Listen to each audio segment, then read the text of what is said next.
student. In last video, I discussed about the network architecture. Okay, already we started our unit number 2, web application. And that first point I covered. What is network architecture? So today we will discuss about the types of network architecture. So there are two main types of network architecture. Peer-to-peer architecture, that means P2P architecture, and second one is our client and server architecture, means CS architecture.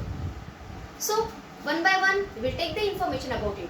First I will discuss about the peer-to-peer architecture or simply P2P architecture. Okay, so see student, what is this P2P architecture? One structure I will draw here.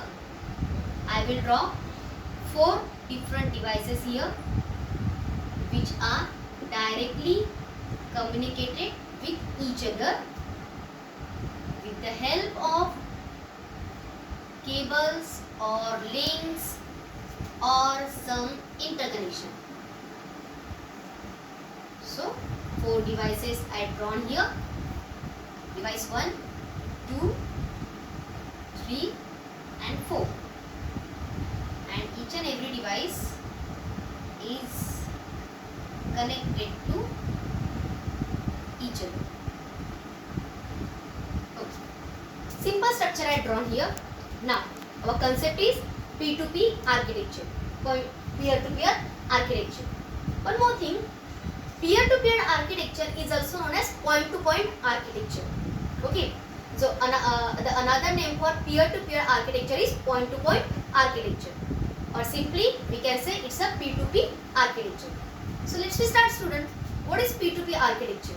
See, 4 devices I drawn here and each and every device is connected to each other with the help of this link. We can say here link or cable or simple interconnection. We will use link word here. Okay, so each of these 4 devices are connected to each other with the help of this link. That means what is peer-to-peer architecture? Directly communication is possible. The architecture in which direct communication is possible, that architecture is known as peer-to-peer architecture. Then how it can work?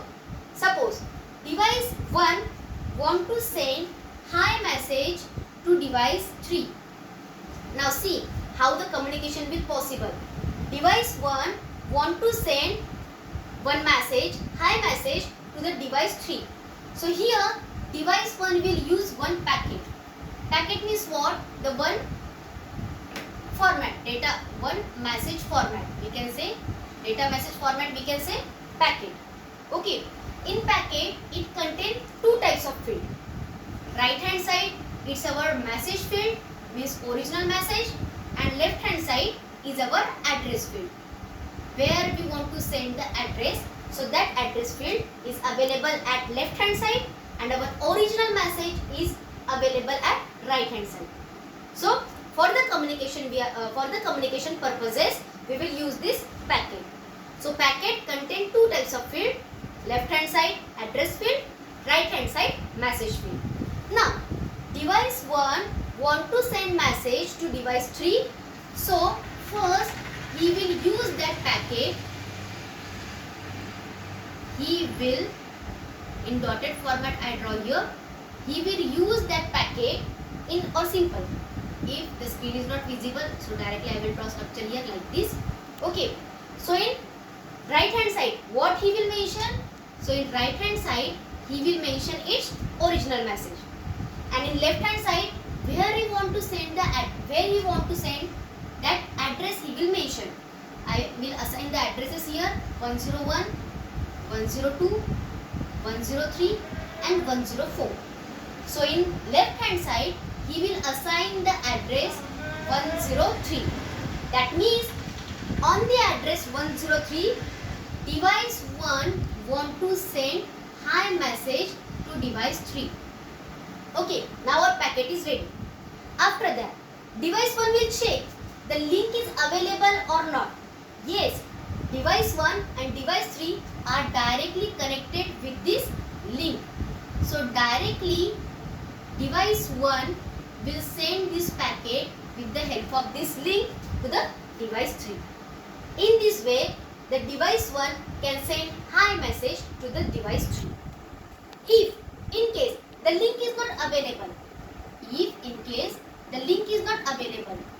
then device 1 can send the message to device 3. Yes, because he will check routine or simple another way. He will check. Now see, device 1 have two way. Either he will go for device 1 to 2 and 2 to 3 because way is available. Otherwise, he will check another route, device 1 to 4 and 4 to 3.